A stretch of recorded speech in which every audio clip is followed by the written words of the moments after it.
ချစ်လွယ်မုန်းလွယ်တဲ့ပုဂ္ဂိုလ်ချစ်ချင်းပြီဆိုလဲသူပဲမုန်းခြင်းပြီဆိုလဲသူပဲအဲ့ဒါလို့လူတယောက်ပေါ်မှာခင်လွယ်မင်လွယ်မုန်းလွယ်တဲ့ပုဂ္ဂိုလ်မျိုးအလွယ်တကူချစ်တယ်အလွယ်တကူမုန်းတယ်ဆိုတဲ့ပုဂ္ဂိုလ်မျိုး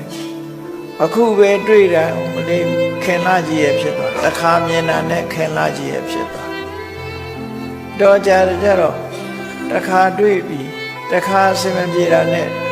မုန်းလာကြီးရဲ့ဖြစ်သွားပြန်အဲ့ဒါလို့ချစ်လွယ်မုန်းလွယ်စိတ်ပြောင်းလွယ်တဲ့ပုဂ္ဂိုလ်မျိုးတာဓိတံတာတမာတိ